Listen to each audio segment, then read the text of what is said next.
Hello and welcome प्यारे बच्चों, कैसे हो सारे। मैं असीम भारद्वाज आप सभी का स्वागत करता हूं संसारम परिवार में।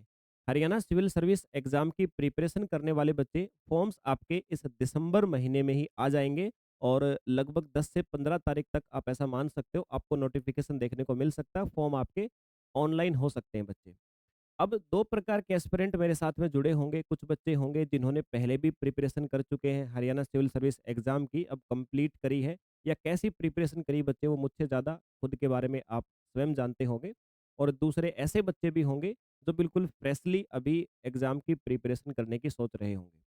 तो देखिए बच्चे, अगर दिसंबर में फॉर्म आपके निकलते हैं तो लगभग 6 महीने आपके पास में प्री एग्ज़ाम तक डेफ़िनेटली होंगे। यानी हरियाणा सिविल सर्विस एग्ज़ाम का जो प्री होगा सर, वहाँ तक 6 महीने आपके पास में डेफ़िनेटली होंगे। ऐसा नहीं कि फॉर्म आए और जस्ट 2-3 महीने के अंदर आपका, ऐसा नहीं होगा बच्चे। और 6 महीने मैंने मिनिमम कहा है। हरियाणा सिविल सर्विस एग्ज़ाम का हमेशा रिकॉर्ड रहा है बच्चे, जब फॉर्म निकलते हैं तो लिखा होता है कि दूसरे या तीसरे महीने आपका पेपर होगा, लेकिन आज तक बच्चे ये कभी भी फुलफ़िल नहीं हो पाया है। और अभी भी नहीं होगा बच्चे। बहुत बड़ी ज़िम्मेदारी है सरकार के ऊपर। ये जो वैकेंसी आपकी लगभग 150 से 200 वैकेंसी आती है, बहुत बड़ी डिपार्टमेंटल आपकी रिस्पॉन्सिबिलिटी होती है बच्चे। तो निश्चिंत रहें, 180 दिन के आसपास डेफ़िनेटली आपके पास है। अब इस सेशन का 2 उद्देश्य हैं बच्चे आप सभी के सामने लेके आने के।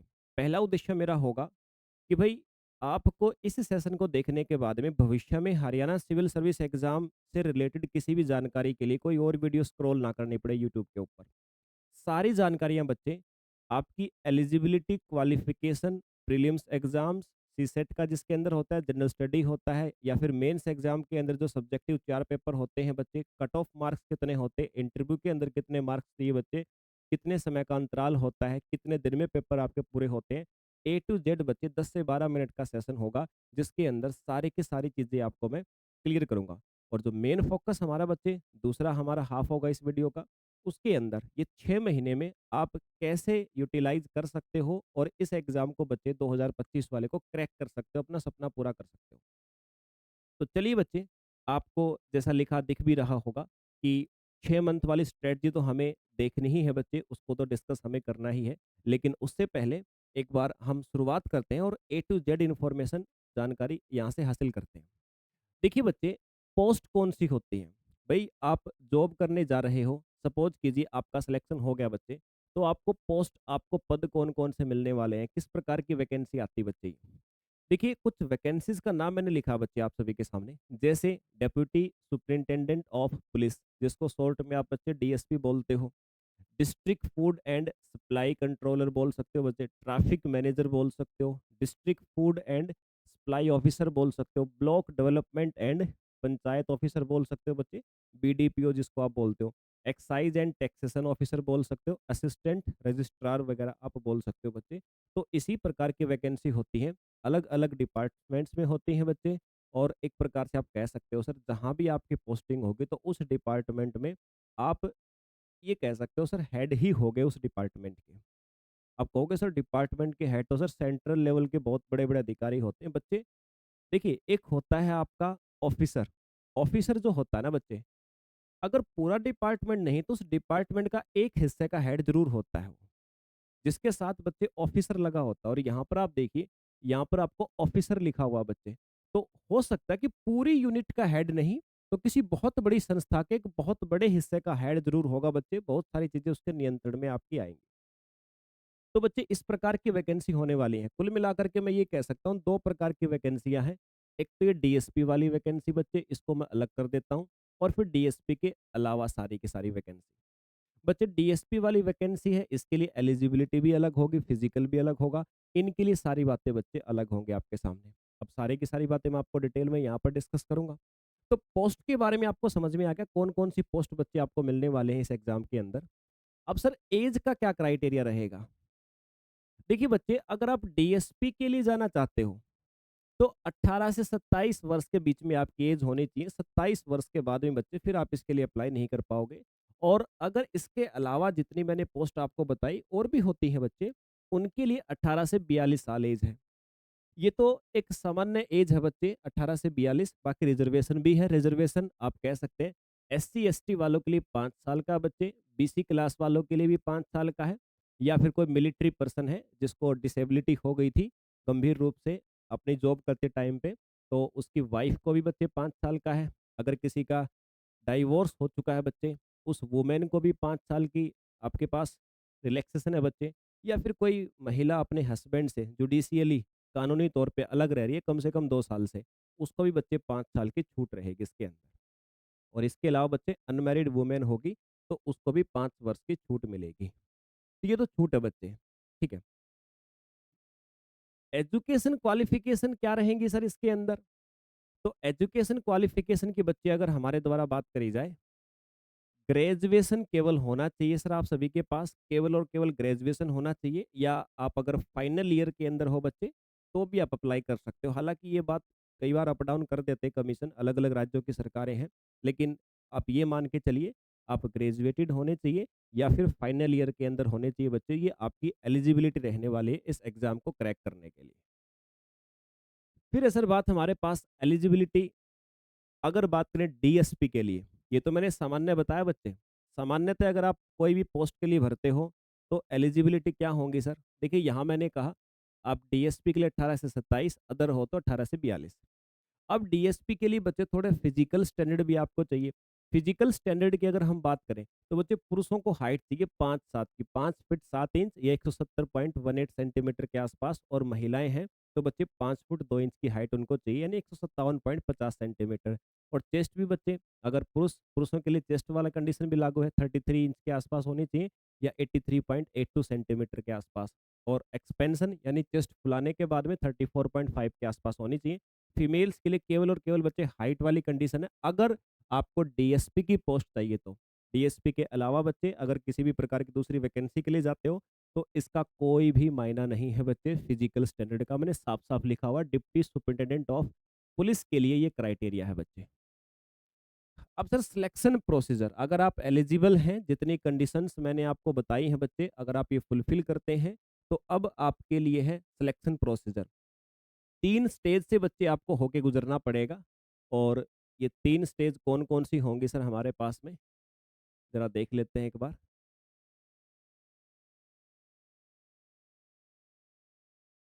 यस, स्टेज 1, स्टेज 2 और स्टेज 3। स्टेज 1 का मतलब बच्चे आपको प्रीलिम्स एग्ज़ामिनेशन देना पड़ेगा, जो कि आपका ऑब्जेक्टिव टाइप का होगा, यानी ऑप्शन वाले क्वेश्चन आएँगे। स्टेज 2 के अंदर बच्चे मेंस एग्ज़ामिनेशन होगा, जो कि रिटन होगा, यानी डिस्क्रिप्शन आपको पूरा का पूरा विवरण लिखना पड़ेगा आपके क्वेश्चंस के लिए। स्टेज 3 है बच्चे फिर आपका इंटरव्यू, जो कि मौखिक वर्बल होगा, मौखिक तौर पे आपसे क्वेश्चंस पूछे जाएँगे, आपका आईक्यू वगैरह या आपकी इंटेंशंस वगैरह चेक करने के लिए बच्चे। 3 स्टेज बच्चे होंगे किस प्रकार से? तो अगर हम बात करें सर स्टेज 1, ये देखिए बहुत ज़रूरी चीज़ है बच्चे। कंप्लीट एनालाइज़ लेके आया हूँ, अभी आपको समझ में नहीं आ रहा होगा मैंने सब्जेक्ट के साथ में ये क्या लिखा हुआ है बच्चे, तो चलिए मैं इसको मेंशन करता हूँ।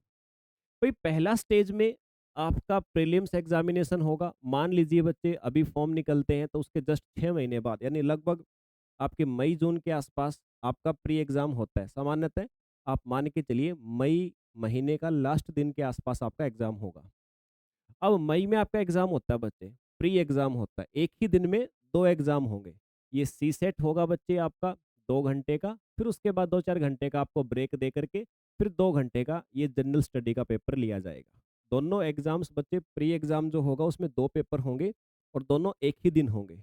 इसके लिए भी बच्चे आपको सेपरेटली 2 घंटे का टाइम मैंने बता ही दिया पहले, 2 घंटे का ये एग्जाम होगा बच्चे, 2 घंटे का ये एग्जाम होगा। ये भी बच्चे आपका 100 मार्क्स का होगा, और ये वाला भी आपका 100 मार्क्स का होगा बच्चे। जब आप पेपर देंगे सी सेट का, अब पूछेंगे सर आपके सी सेट वाले एग्जाम के अंदर क्वेश्चन कौन से सब्जेक्ट से आते हैं? तो देखिए बच्चे 3 सब्जेक्ट आप मान के चलिए, एक मैथमेटिक्स, एक रीजनिंग और एक इंग्लिश बच्चे। और ये 3 सब्जेक्ट अगर आपको करने हैं और ये सी सेट वाला एग्जाम आपको बच्चे अगर करना है ना, तो आपको कुछ नहीं करना, आप 25 practice paper, 25 practice set previous year के कोई भी बच्चे आप किसी भी बुक के लगा के चले जाइएगा, इसके अंदर आप बिल्कुल भी विफल नहीं होंगे, क्योंकि सर सी सेट एग्जाम के अंदर आपको 33% मार्क्स लेने होते हैं। उससे ऊपर अगर कोई मार्क्स आप लेते हो बच्चे, तो वो आपके काउंट मेरिट लिस्ट में नहीं होंगे। 33% केवल और केवल बस आपको ये कर दिया जाएगा कि आप मेंस एग्जाम दे सकते हो, या ऐसा बोल दो बच्चे कि सी सेट एग्जाम में आपके 33% मार्क्स हैं, उसके बाद ही आपका जनरल स्टडी वाला पेपर चेक होगा, नहीं तो सर इसको कोई चेक नहीं करेगा। समझ गए बात को? तो 33% आपको मार्क्स लेने होते हैं, 25 प्रैक्टिस सेट करके चले जाओ बच्चे, इसका काम चल जाता है। अच्छा सर, कौन से सब्जेक्ट की ज़्यादा वेटेज है? बच्चे मैंने एक एनालाइज़ किया है 2000 जो आपका रिसेंटली वाला जो रिज़ल्ट आया था हरियाणा सिविल सर्विस का, तो उसमें मैथमेटिक्स के 26 क्वेश्चन आए थे सी-सेट में, रीज़निंग के बच्चे 66 क्वेश्चन आए थे और इंग्लिश के क्वेश्चन बच्चे 8 आए थे आपसे। तो ये था बच्चे इसका क्राइटेरिया। अब बताइए, और ये जो रीज़निंग मैथमेटिक्स है ना बच्चे, मैं ये कहता हूँ 10th लेवल से ऊपर एक शब्द भी नहीं होगा आपका। जितना आईक्यू आपको लगाना पड़ेगा, जितने फ़ॉर्मूला लगाने पड़ेंगे बच्चे, 10th लेवल से ज़्यादा आपको कोई भी फ़ॉर्मूला इम्प्लीमेंट नहीं करना होता है। रीज़निंग, मैथमेटिक्स, इंग्लिश सब 10th लेवल की आती है बच्चे। ठीक है सर, सीसेट में आपने 33% मार्क्स ले लिए और अब आपका जनरल स्टडी का पेपर है सर। जीएस वाले पेपर में क्या आएगा बच्चे, इसी पेपर के आधार पे, मार्क्स के आधार पे बच्चे आपकी कट ऑफ लगती है। मतलब आप मेंस एग्जाम देने के लिए क्वालिफाई होंगे या नहीं, इस पेपर के आधार पे आपकी मेरिट बनेगी। और इसमें सब्जेक्ट कितने आते हैं बच्चे, जनरल स्टडी के पेपर में कुल मिलाकर के 11 सब्जेक्ट बच्चे आपके, 11 विषय पूछे जाते हैं आपसे, जिसके अंदर history, geography, polity, economics, physics, chemistry, biology, current affair, environment, Haryana GK और बच्चे आपकी स्टैटिक जीके।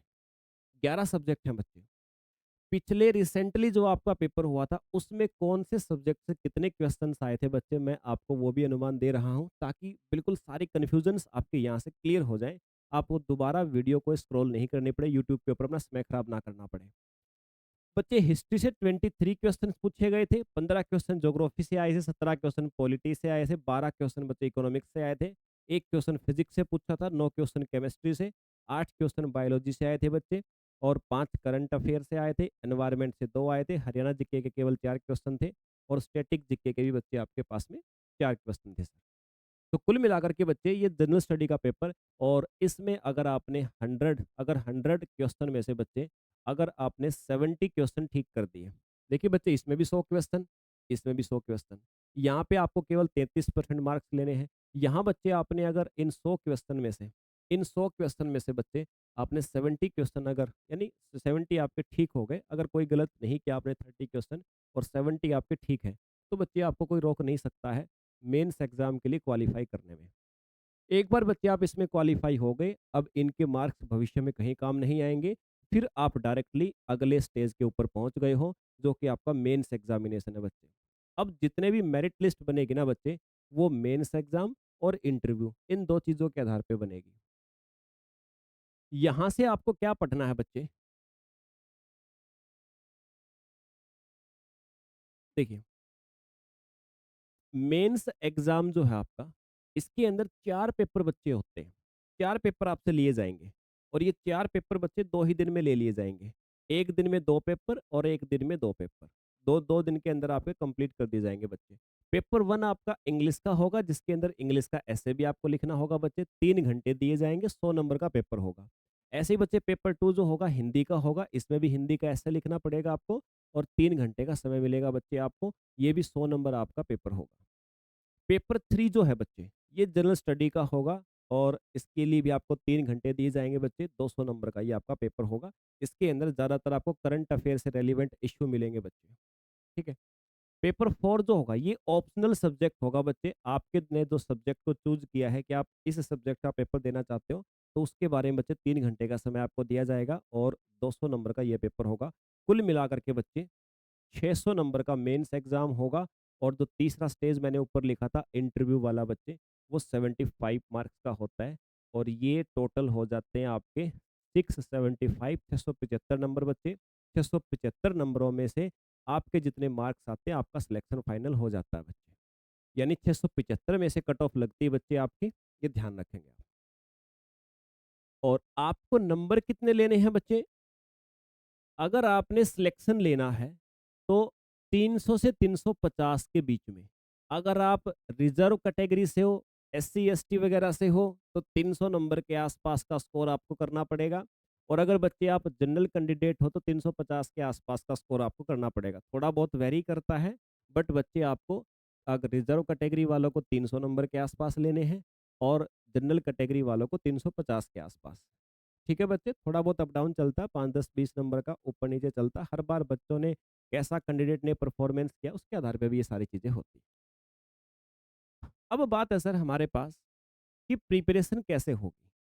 देखिए बच्चे, सबसे सटीक, सबसे बेहतरीन मेथड होता है सेल्फ स्टडी कीजिए। बच्चे कर भी रहे होंगे पहले से, और आप किसी टीचर से पढ़ोगे तो भी बच्चे सेल्फ स्टडी तो आपको करनी ही पड़ेगी। अंतर क्या होगा? टीचर से पढ़ेंगे तो सेल्फ स्टडी पे जो एफर्ट आपका लगता है बच्चे, वो एफर्ट आपके निखर जाएँगे और कम समय के अंदर ज़्यादा आउटपुट देने की क्षमता होगी। अगर आप अकेले स्वयं से सेल्फ स्टडी से प्रिपरेशन करना चाहते हो, फिर बच्चे 6 महीने का सिलेबस नहीं है, फिर आपके लिए 1.5 साल का सिलेबस है। लेकिन अगर किसी मेंटर के साथ में बच्चे, किसी शिक्षक के साथ में, और शिक्षक कोई भी हो सकता है बच्चे। अभी मेरी वीडियो जो बच्चे देख रहे हैं या मेरे साथ बहुत लंबे समय से जुड़े हुए हैं, तो ऑब्वियस सी बात है वो बच्चे मेरे साथ में प्रिपरेशन करेंगे। या आप रैंडमली मेरी वीडियो आप बच्चों ने देखी लेकिन लेकिन आप किसी और शिक्षक के साथ पहले ही जुड़े हुए हो, उनके साथ मिल करके बच्चे पहले ही प्रिपरेशन कर रहे हो, तो ऑब्वियस सी बात है आप उनके साथ भी प्रिपरेशन करोगे तो भी बच्चे आपको सेम परिणाम होगा। अगर मेंटोर और स्टूडेंट दोनों मेहनती हैं बच्चे, तो आउटपुट हमेशा अच्छा आएगा। 19-21 थोड़ा बहुत चलता है, कोई दिक्कत नहीं। तो बच्चे, अगर प्रिपरेशन आप चाहते हो सर आपके साथ मिल करके हम प्रिपरेशन करना चाहते हैं, क्योंकि बच्चे हमारा हरियाणा सिविल सर्विस का पहला नहीं है बैच ये, ठीक है। मैं आपको ये 180 दिन बच्चे कैसे यूटिलाइज करवाऊंगा, थोड़ा सा एक्सप्लेन में 2 से 4 मिनट में इसको कर देता हूँ बच्चे। देखिए, लगभग 600 के आसपास बच्चे, समथिंग समथिंग 11 सब्जेक्ट के बच्चे, और 600 प्लस का मतलब आप मान सकते हैं बच्चे 600 से 625 के बीच में लेक्चर्स आपको दूंगा मैं। डिटेल्ड लाइव क्लास होंगी बच्चे आपकी, समथिंग समथिंग 625 के आसपास। 125 से ज़्यादा बच्चे एसए के सेशन आप मेरे साथ में करेंगे इन 6 महीनों के अंदर। 100 से ज़्यादा बच्चे आप सब्जेक्टिव मॉक टेस्ट देंगे, और 25 बच्चे यानी वीकली 6 महीनों के अंदर बच्चे हर सैटरडे को एक वीकली फुल लेंथ टेस्ट आप देंगे बच्चे मेरे साथ में। और इंडिविजुअल्स के लिए तो डाउट सेशन की क्लास है बच्चे, वो तो खैर चल ही रही है। आप में से ही लगभग कह सकते हैं सर 70 से 73 के आसपास स्टूडेंट्स हैं, जो इसका तो आनंद पहले से ही उठा रहे हैं बच्चे अपने गाइडलाइन वाले बैच के अंदर। अब ये बैच बच्चे हमारे पास में, अब जीएस के लिए, अब जनरल स्टडी के लिए बच्चे आपके पास में जो बैच होगा, इसके अंदर आपकी जो सेल्फ स्टडी की मेहनत है, आप लोग बच्चे जिस प्रकार से एनसीईआरटी या मार्केट की कोई बुक को पढ़ रहे हैं, अब ठीक है सर, वो अप्रोप्रिएट तरीका है बिल्कुल, नो डाउट वो शानदार तरीका है बच्चे। लेकिन सर अभी जो समय 6 महीने के अंदर है सर, उस तरीके से नहीं पहुँच पाओगे। बस बच्चे, करना क्या है आपको, अगर ये सारी की सारी चीज़ें बच्चे आपको करनी है, अगर आपको 6 महीने के अंदर अब की बार वाला हरियाणा सिविल सर्विस एग्ज़ाम का प्रिपरेशन डेफ़िनेटली करना है, और आप ये मत सोचिएगा सर इतना बड़ा एग्ज़ाम है कैसे होगा? भाई सारे के सारे बच्चे तुम लोग, अगर 100% हम एस एचसीएस का सिलेबस को माने, 30% आप सभी जानते हो, इसी दुनिया के हो तुम सारे के सारे। ऐसा नहीं कि बिल्कुल तुम निठल्ले आओगे। ज़ीरो से कोई नहीं आएगा बच्चे। ज़ीरो से मेरा आने का मतलब ये है कि ऐसा कोई भी बच्चा नहीं होगा जिसको छठी से लेकर के 10वीं क्लास तक की जो किताबें हैं ना बच्चे, उन किताबों में जिन शब्दों का यूज़ होता है, उसने बस वो सुन रखे हों। मेरे लिए मैं आपको 6 महीने में कब करा सकता हूँ बच्चे, आपने केवल शब्द सुन रखे हों। मैं कहूँ पदार्थ, आपने पहले ऐसा लगना चाहिए पदार्थ सर मैटर हमने पहले सुना है। मैं कहूँ केमिकल, आप कहो सर केमिकल हमने सुन रखा है। मैं कहूँ मास, आप कहो सर मास तो हमने सुन रखा है। मैं ये नहीं चाहता कि आपको बच्चे मास की परिभाषा आती है, वो सिखाने के लिए मैं हूँ। लेकिन बस आपने सुन रखा हो, ऐसा ना हो कि मैं कोई टॉपिक स्टार्ट करूँ, आप कहो सर ये तो हमने पहली बार सुन लिया। फिर बच्चे देखो 6 महीने तो क्या, फिर तो आप लंबा समय दोगे बच्चे, तब भी आपकी एकदम से नहीं हो पाएगी प्रिपरेशन, फिर तो आपको 2-3 साल लगेंगे। तो बच्चे 6 महीने के अंदर प्रिपरेशन करने के लिए इस सारी चीज़ों के साथ में आप सभी के साथ में अवेलेबल रहने वाला हूँ। और ये 6 महीने का जो हमारा प्रिपरेशन का सिलेबस रहेगा बच्चे, एग्ज़ाम ओरिएंटेड जो कोर्स आप सभी के लिए है, ये आपको मिलेगा बच्चे 5,999 रुपए। समथिंग समथिंग आप मान सकते हो बच्चे, 1000 रुपए पर मंथ ये आपको पे करना है। करना आपने बच्चे एक ही बार में है। ये आपको लगभग 6,000 के आसपास रुपए जो हैं बच्चे, पे आपको एक ही बार करने पड़ेंगे। और पे आपको कहाँ करने हैं बच्चे? तो ये अपनी एप्लीकेशन है संसारम नाम से बच्चे, आपको प्ले स्टोर पे जाओगे तो प्ले स्टोर पे आपको बच्चे ये एप्लीकेशन मिल जाएगी संसारम, और एप्लीकेशन डाउनलोड करेंगे तो वहाँ पर आपको यही सेम टू सेम इसी पैटर्न पे बच्चे आपको बैच मिल जाएगा। फिर भी बच्चे अगर किसी की कोई क्वेरी रहती है, किसी भी प्रकार की समस्या आपको रहती है बच्चे, तो डायरेक्टली आप मुझे मैसेज कर सकते हो बच्चे। मैसेज कर सकते हो बच्चे डायरेक्टली। तो अगर आप प्रिपरेशन करना चाहते हो, एप्लीकेशन आपको नहीं मिल रही है, वैसे इस वीडियो के डिस्क्रिप्शन के अंदर बच्चे लिंक भी है अपनी एप्लीकेशन का, फिर भी आपको नहीं मिलती, तो आप संपर्क कर सकते हो। इसके अलावा बच्चे, अगर आपको मुझसे नहीं पढ़ना है, आप पहले किसी शिक्षक के साथ में जुड़े हुए हो, उस शिक्षक से आप प्रिपरेशन कंटिन्यू करना चाहते हो और फिर भी आपको लगता है सर 2-3 सवालों के जवाब मैं आपके दे सकता हूँ बच्चे, तो फिर भी आप इस नंबर पे मुझे मैसेज डाल सकते हो बच्चे, फिर मैं आपको कॉल अपॉइंटमेंट टाइम दूँगा, उस समय पे आपकी मेरे से डायरेक्टली बात हो सकती है बच्चे। कोर्स कहाँ से लेना, कहाँ से पढ़ना बच्चे, वो एक अलग निर्णय है। लेकिन आप जिस रास्ते पे जा रहे हो, हम भी उसी रास्ते पे खड़े हैं, आप सभी बच्चों को पुश करने के लिए खड़े हैं और अब हम पुश करें या कोई दूसरा अध्यापक आपको पुश करे, मेहनत आपके बच्चे रंग लानी चाहिए, यही हम सबका उद्देश्य है। तो चलिए बच्चे, ये आज का एक सेशन था। उम्मीद करता हूँ जानकारी से आपको संतुष्टि मिलेगी बच्चे, दोबारा से किसी वीडियो के लिए स्क्रॉल करने की आवश्यकता नहीं पड़ेगी। ठीक है बच्चे, दोबारा से किसी सेशन में फिर से मिलेंगे। जय हिंद।